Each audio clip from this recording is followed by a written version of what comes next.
Let's move on to the Niners Cowboys. Let's talk about these Niners because I feel now, like, I understand that some people may think that the Eagles are a slightly more talented team, but I think a lot of people are forgetting that Kyle Shanahan can easily outcoach Nick Sirianni. And that's my take on what the difference is going to be in this game this coming week. Let's talk about the Cowboys. Yeah, we not talking. You skip it through the recap. I was excited about that. No, we're going to give the Cowboys this work real quick. Fuck that. We're going to talk about the Cowboys. First off, let's talk about Zeke. He's slow. He's fat. He's a hamster from the Kia Soul commercial. He needs to get But he has a cool visor, though. He has a cool visor. Oh, yeah, and he has a nose ring, too. So he has a belly shirt. Yeah. He does. He does. Like a savage, I guess. I don't know. But... Dak's not it.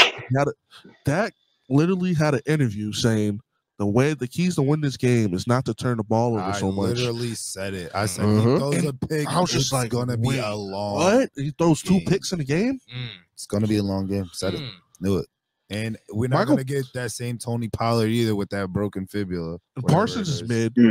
All he does is do one. Yes, he does one spectacular thing a game. He threw a lineman in the world went crazy yesterday. And I was just like, he didn't do anything after. I was definitely not mid, but he's mid. He's not mid. You're bugging. He's not. He does. What did he do? I need to see him dominate matchups against good competition, and that's what I had. He doesn't do it anytime it happens. He doesn't do it. Bro. He's not mid. I don't know what you're talking about. He's one of the best defensive players in the game. He is, but when it came to versing them top tier linemen and stuff like that, I could give you that. I mean, and that's a knock, but we're not going to sit up here and say that he's mid tier. Like, the fuck? Look, that's a big knock, though. That's a big knock. When you're versing the comp, you could do whatever you want against bum teams all you want all year. But when you're versing the comp and you don't show up, that's a strike to your legacy. So I remember when we put out a clip.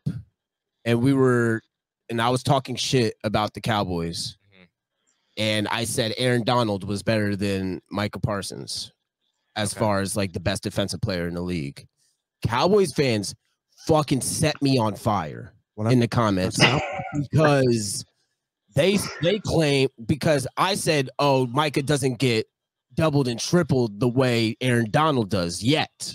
You know, like, what the fuck are you talking about, bro? He gets fucking triple team. He gets fucking this, we them boys. Nah. So, like, I think he gets doubled and tripled, maybe a little bit more. But wait, are we forgetting? We just talked about the fact that Kayvon Thibodeau had a better last 6 weeks. Yes, I agree, and I still think that. But we're not going to say he's a stud, bro. Thibodeau is a stud. Like, love that guy. He's gonna be a game wrecker for years. Micah got to show up in big games. His goals on Saturday. For sure. The issue is, can the Cowboys even get him to the big game anymore? You know, like I don't even the Cowboys might be in purgatory for a while at this point. We knew what this was gonna be. We all did. They are who we thought they were. They got past the first round, and then we were like, "It's gonna happen." And did you see the replay? All right, when Dak had a choice between T.Y. Hilton in the left seam and the guy that Fred Warner was fucking covering, CD Lamb on the right seam. Stride for stride, by the way. Yeah, that was nasty. Yeah, that was a nasty play on Fred Warner. But guess what? T.Y. Hilton was wide the fuck open for a touchdown. And Dak completely missed it. He should have caught that. Really, it hit him right in the hands. He should have really caught that ball. Which one? The one to CD. It was a little. I think it was a little back. It was behind. Like he kind of had to reach for it, and that's what caused like the tip into Warner's hands. But I don't know. Like Dak's reads are just, and that wasn't even the worst interception. Like the other one, the first interception. God, I was just like, what is this guy? Bad. Who were you throwing? At one point, I was in the group saying, "This is your legacy drive. Let your nuts hang, bro." Yeah. Like, because it's not even like a fucking he's down there. Like this is like bro was only 15 yards away, and you're throwing it like he was literally Brett Mahering the quarterback position. that right there, he's done in the league. Bro, they need to take the out route out of everything. Like I swear, every time Dak throws anything to the sideline, I think it's gonna get a pick six. Like it's like I don't know if it's just the arm talent or like the anticipation or what it is, but it's like there's something that just seems off with him, and it sucks because like he seems like such a good guy talking about his mental health and all that stuff. So you like, you want him to kind of do well, but you hate the Cowboys, so you want them to suck. But it's like there's something, just something there with him. It's like he's not a freak athlete, so you need to be an anticipatory player, kind of like what Brock Purdy's doing right now. And it's like instead he's trying to be like he's trying to have like this big game arm talent. He just doesn't really have it. Yep, and I'm not gonna lie, I don't really love Dak. Like, even if he wasn't on the Cowboys, I don't know if I'd like him. And he's a good he's a leader. He's a good locker room guy. Person. He's a good regular season player. I respect him. I don't like him though. You know, like Chris, you've seen the edits. I do make those. I throw in every time we talk about Dak, I throw in him getting beat up in college. I can't help it. It's funny to me, you know. So I'm gonna take my shots when I can take my shots. And I said he tried so hard to throw a third one.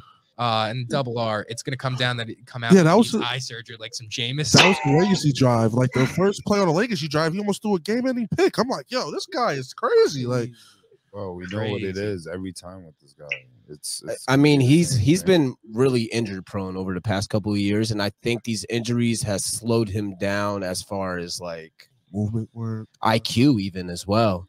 Yeah. Like Chris said, even like his mental health been wearing on him. Yeah. Maybe the game has gotten faster to him. Maybe the game it's a lot harder for him to concentrate or to read these reads, or because nobody should be declining, you know, in these years that he's going through. I feel like if anything, you should be getting better, especially with CD entering his prime. You have Tony Pollard, like we're saying. So I don't know. Dak just ain't in. Where do they go from? That's a good question. Blow the team up. The thing is, though, like, do you get a rookie like? And Chris, you saw this, you know, the years watching Buffalo, like bringing in a rookie receiver and expecting him to do anything with pieces around him is so difficult. Like, do you not? And I think this would you keep the serviceable guy until you find someone else that you're just completely in love with. Like, I don't know.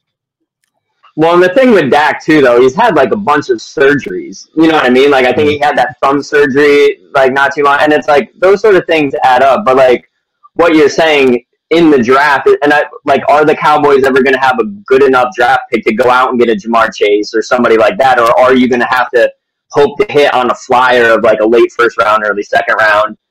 You know, and it's not easy. You know, I can't remember what player it was, but I just saw it on he did a podcast, and it was like the college game and the pro game at the receiver position is insanely different. You know, and it's like that's why a lot of these athletic freaks will come into the league, and it's like they don't take over like you think they would, because there is a lot more nuance to route running and anticipation and all that sort of stuff. So it's like just because you're a star at Bama or LSU beating everybody over the top doesn't mean you're going to necessarily translate. So it's a tough thing, man. And absolutely, the best of the best. I agree, and that was Derrick Henry you're talking about, Chris. Yeah, exactly. Yes. Yeah. So it's like it's not an easy transition.